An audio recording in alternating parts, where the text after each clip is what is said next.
안녕하세요. 포유 한율 연구소입니다. 제가 여러 차례 자산 시장은 거품이 발생하면 시간의 문제일 뿐 반드시 붕괴된다. 이유는 풀린 돈의 양이 아니라 화폐 유통 속도 때문이다. 돈이 돌지 않으면 경기 불황이 온다. 또 대차대조표는 자산 시장과 실물 경제를 매개 변수로 밀접하게 연관되어 있기 때문에 부동산 시장의 거품이 붕괴되면 주식이나 채권 시장 거품도 붕괴된다. 그래서 부동산 거품이 주식 시장보다 훨씬 거품 붕괴가 무섭다. 그 이유는 약 한 9가지 정도로 요약할 수 있겠습니다. 첫 번째, 부동산 투자 금액이 주식보다 훨씬 큽니다. 우리나라의 경우에 대부분 수도권은 7억에서 10억이잖아요. 그런데 주식은 평균 2, 3천만 원이라는 거죠. 그래서 이제 부동산은 투자 금액이 주식보다 크기 때문에 거품이 붕괴되면 무섭다는 거예요. 또 그 다음에 부동산 시장 참여자들은 대부분 레버리지를 사용합니다. 우리나라의 경우에는 수도권의 경우 주택구입 자금의 약 한 50%를 은행 돈이나 제2금융권 돈을 빌려가 사용하죠. 근데 미국 등 선진국도 마찬가지입니다. 미국의 경우에는 80% 이상이 레버리지예요. 그러니까 남의 돈을 사용을 했는데 부동산 가격이 하락하면 내 재산은 전부 다 날아간다는 거죠. 빚은 그대로니까. 그렇기 때문에 중간에 버티지 못하고 팔게 되는 거죠. 부채가 많은 투자자들은. 그래서 이제 투자 금액도 많지만 레버리지가 많기 때문에 가격이 어느 정도 하락하면, 그러니까 10% 하락할 때는 견딜 수 있어요. 20% 하락해도 견딜 수 있는 사람이 있어요. 근데 30%만 하락하면 레버리지가 50%의 경우에는 내 재산이 다 날아가는 거죠. 그러니까 은행 부채만 남는 거죠. 그때부터는 견디지 못한다라는 거죠. 그래서 부동산 거품 붕괴가 한번 붕괴되기 시작하면 무섭다라는 거죠. 그 다음에 또 하나는 부동산 황금성이 낮아요. 거래가 잘 안 된다는 거예요.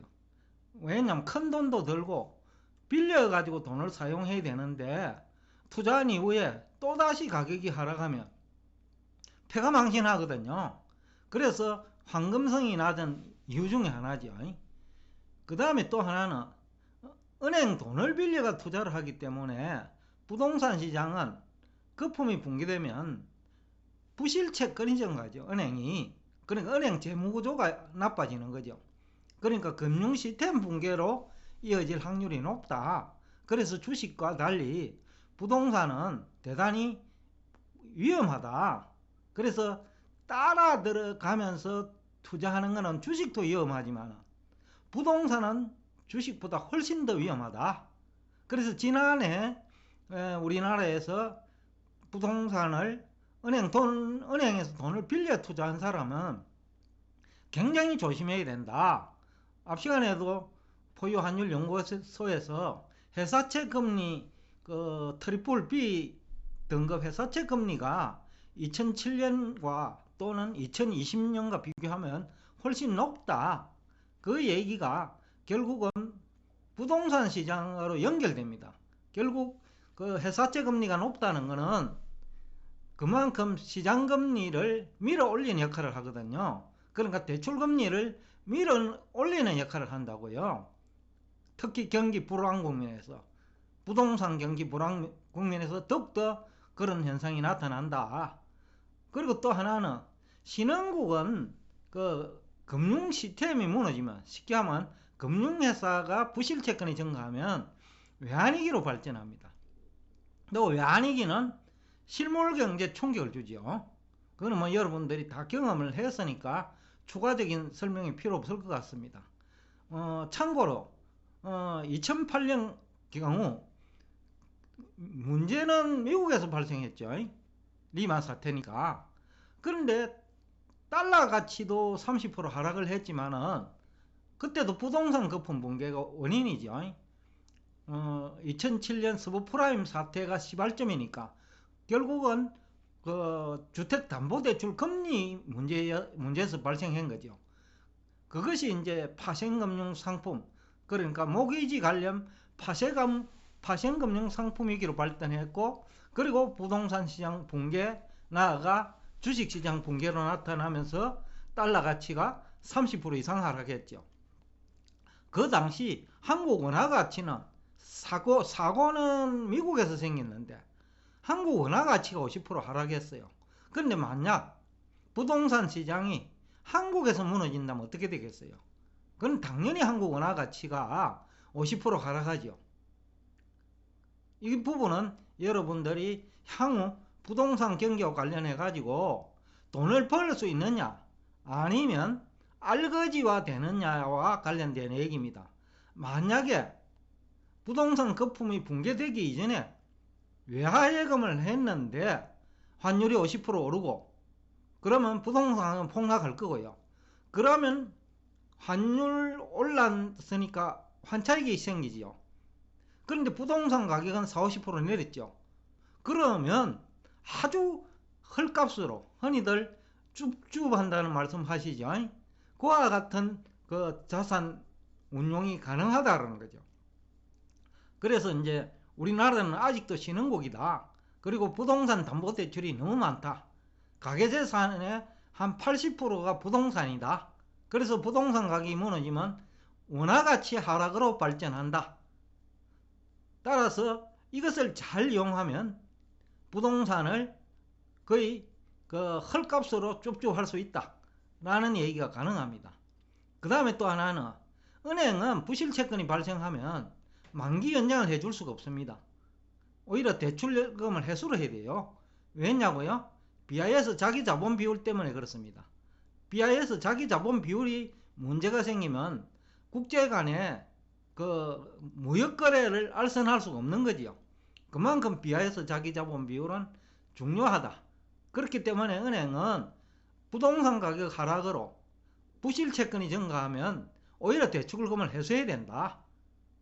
그렇기 때문에 부동산 가격은 20%까지는 참아낼 수 있지만은 30% 이상 하락하면 은행이 마지막 매설을 가한다.